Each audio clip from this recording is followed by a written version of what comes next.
Welcome back, Kim. But I know you got a question sent to you for this week, and we talked about it briefly last week. Right. As a teaser. Right. So it was basically, I'm just doing a summary of it. Basically, what it's about is being a good sitter in mediumship practice circles, and not making things fit. Exactly. Maybe we should first, for those that don't know, what a practice circle is. So if we do, so especially since everybody's been moving, now we were doing it before everybody else moved online. I want to preface that we were ahead of the ball game. Yeah. We had practice circles online before everything had to move online. But it's the idea of people getting together to practice their talent, their mediumship with each other, so that a group comes together. And which is different than a development circle. Do you want to define development circle? Development circle for me, when I'm doing a development circle, there is more teaching aspect in the development circle. So there's more lessons, or there's more exercises that I will give the mediums to do, as far as, honing their craft and whatnot. So, practice circle is just that. It's just practicing. And there are some monitors of circles that will have people go into a meditation for a little while. I don't do that personally. I give them 3 minutes just to kind of zone out. I try to get them to give the other mediums energy while they're reading, because what happens also in some practice circles, that people get very, very nervous. They forget it's a practice circle. That's the place where you can kind of let loose, have fun, play with some of the symbols, some of the reference that you're getting. If you get a no, so what? Big deal. Yeah, go outside of your comfort zone. I mean, practice circles are really supposed to be a place where you can be uncomfortable and do things maybe that you haven't recognized before, or take that leap. And I always call it empty the tank. So when we first connect to spirit, what happens is we get all this kind of barrage of information, and we put it mostly on the side because we want it to make sense, right? But sometimes those things that don't make sense to us make sense to the people that we're reading, to the sitters that are reading. It could be something so off-colored, like all of a sudden you see a guy putting up elephant wallpaper. Well, who's really going to say that? Well, why not say that? So that's what I'm referring to when I say empty the tank. That's what I'm referring to, is give them everything that you got right away, because you don't know that could make perfect sense. So one of the examples, I'll use Leona's reading for me, because it was such a beautiful reading, and it was only, a few things, but it was Morris grandfather, Johnny Cash, Folsom Prison Blues. If somebody, people normally wouldn't say that. They get into the routine of, I got a man here, 50, blah, blah, blah, blah, blah, blah, heart attack, or whatever. Or they were so family oriented, and they like to take walks around the pond, and they like to do things, and they like to go to the shack, and they like to play with their school. I don't know, Yeah. Things that fit for 15 people.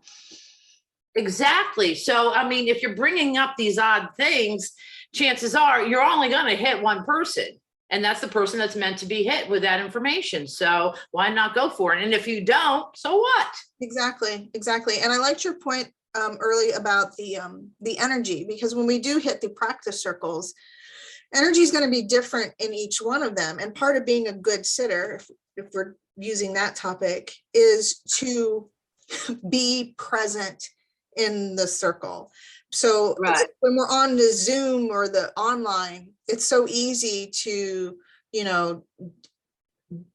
read a book and then just kind of wait for your turn, or listen halfway, or, or turn your camera off and be making dinner while the circle's going on. And all of those, or, since we're at home, it could be a dog or a child, or the door needs answered, or, all the stuff that happens.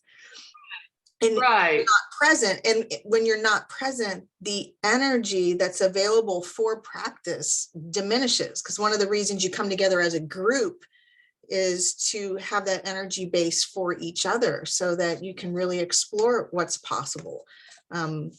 So I think part of being a good sitter in these practice circles is if you're going to join, to be present. Now, I know sometimes it's not, because I know sometimes if my kids are running around in the background, I'll turn my camera off, but to still be present, to pay attention to what's going on.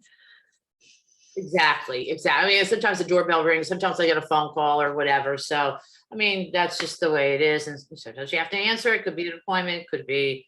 Right. But as much as possible, if you've chosen to be there, the practice isn't just you taking your turn. The practice is recognizing the energy of the moment, to be present with each other. I mean, all of those things hone those mediumship skills, not just, I'm going to take my turn now and do whatever. It's not to show other people how good you are either. Exactly. I think I get my most no's I get during practice circles, and that's because you push yourself to do something. Right. One of the things the person had brought up as well is the person that had sent the note to me is, and it's a very good point, is allowing the medium to figure it out. Mm-hmm. Yeah, not to give so much story as soon as somebody says one little thing. Right, because the point that he was trying to make is there's a lot of people that come to these circles that may have had a lot of experience as far as circles are concerned. The practice mediums, they want to help out their other mediums, but if you're a sitter, that's exactly what you do, is sit. Mm-hmm. You have to explain certain things as well. So that's why I like to tell everybody, give me a yes, no, or I don't know. Yeah, and then keep them flowing, even if it's an all right or an okay. Keep that flowing, especially when we're practicing, to keep hearing an affirmation, even if it's not fully landing. At least it keeps your energy moving enough to keep figuring it out. Right. So it would be, or it could be possible, or not. It could be possible, but he did have a brother that was blah, blah, blah, blah, blah. Oh yeah. And the brother, because what you're doing now is you're taking the medium into her thinking mind. Mm-hmm. And she is stepping away from spirit. You always want her to be linked in with spirit. Exactly. And if she's in a conversation with you, she's using her thinking mind, or he's using his thinking mind. And then that's when you are in danger of dropping the link. And that's why they have that saying, if you're thinking, you're not linking. So that's why it's really important to give very short responses. Yes, no, I don't know, possible, etc., etc. And also not to make things fit. And one of the examples, can you remember off the top of your head what one of the examples were that he gave? Because they were good examples. Well, it's like if somebody says, I'm recognizing a white horse, and then somebody tries to say, well, I can take that, but that's a symbol for me. Well, it might not be a symbol for the medium that's giving it. Maybe they're really recognizing a white horse. I think I don't remember the exact example, but it was something like that, where the medium says something and the sitter wants it to be theirs so badly that they switch it into a symbol that fits their life, when it might not be the way the medium is really recognizing it. So it's I'm sorry. No, go ahead. One of the things was what he was talking about was, he said the number 32, and she said that in numerology, her name comes up to 32. And it's like, no. Well, I counted out my flower petals the other day, and they were 32 flower petals. It's like, no. So yeah, again, I know people want to try to help out the medium, but let them figure it out themselves, because what they are trying to do is learn their language with spirit. Everybody has a particular language with spirit, and it's all personal. Exactly. So my language with spirit is going to be different than your language with spirit. But that's what we're all trying to do, is learn a different language. Just like we're trying to, we may learn Spanish or may learn Italian. Now we're trying to learn, the language of spirit. Yeah, and how we understand it for ourselves, so that we can relay that to somebody else. Right. And our own interpretations are going to be different. My interpretations are going to be different than your interpretations. Mhm. But also, being respectful in circles as well. And being respectful. Now I'm getting into a different area. Being respectful of the monitor of the circle.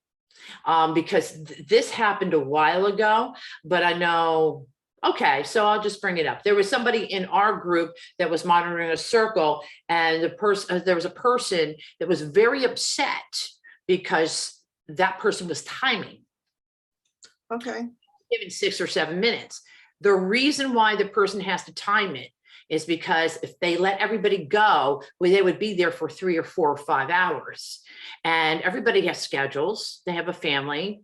They need to, maybe they have a part-time job or full-time job. They have to get going, so that's why it's, the restraint on time, because they would be there forever. So that is that monitor's rules. That's their guidelines, and that's what we need to adhere to. Yeah, and not every circle will match with everybody. Exactly. I mean, that's part of the practice nature of it, which is, again, different than, for me, a development circle or a closed circle. So we forget Right. that most of these practice circles are open circles, Right. Especially in our group, where people just come and they practice. So you have all different levels. You have all different everything going on. You have people that are used to one way or another way, and that monitor sets certain rules so that at least everybody is in some kind of framework, and every monitor is a little different in that. So yeah, and if it doesn't fit for you, instead of arguing, just go find another circle. That was coming out of your head before. You probably want to delete this. Oh yeah, he's back here. Yeah, no, it's like coming out of your head. It was pretty funny.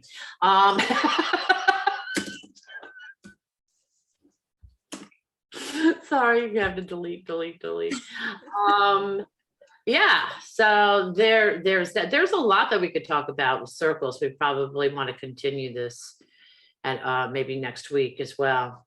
But I will say, with our circles that we do in the mediumship reading room, is it harsh to say that we screen people that do the circles? No, I don't think that's harsh. I think, with every kind of anything, and mediumship included, there's different philosophies. And Right. it's, if it's nice to have people that are sharing your philosophy moving forward. Not that they're totally 100% in agreement with, I mean, you and I are not in total 100% agreement with everything. I mean, that's not the point. The point is, like, structure is. Oh my God. Okay, we'll have to talk about that later. No, I'm kidding. No, it's all right to have discussions and, all of that. But in terms of, framework, the people that are doing the work, in our group have a similar framework, not, or at least a similar outlook, that everybody gets to practice and everybody gets to unfold. And Right. Yeah. Well, I like to, I have a post up there now that if anybody wants to monitor a circle on a regular basis, to get in contact with me. But, what I do is I make sure, how long they have been doing it, how long they have been doing mediumship, if the principles they practice kind of match up to ours in a sense, the way that they conduct it as well. Conduct their circles. I was at a circle one time and they talked for like an hour before they got to circle. It's not what I want in our circle. Or, I don't think you want that either. No, Practice is just that, practice circle. So practice, right? Right. It's a place for people to get together and practice that. End of story there. And practice the mediumship. I mean, I think, or I know we have a couple people that are running more psychic circles, but that's explicitly stated. Right. There is a recognition of honoring where the energy is coming from. Right.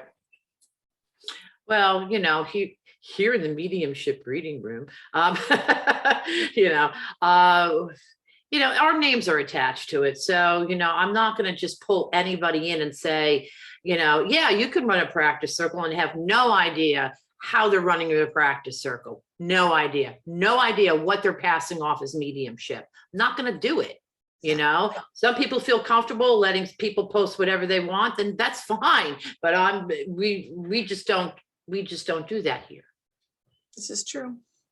Because what we're doing here is practicing evidential mediumship.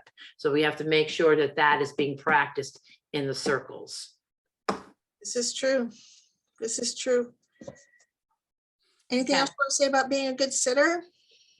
No, I'll probably save some stuff up for next week. How about you?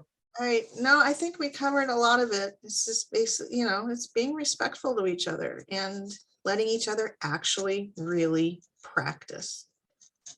Right. Yes. Practice, practice, practice. There it is. There it is. You're on. There it is.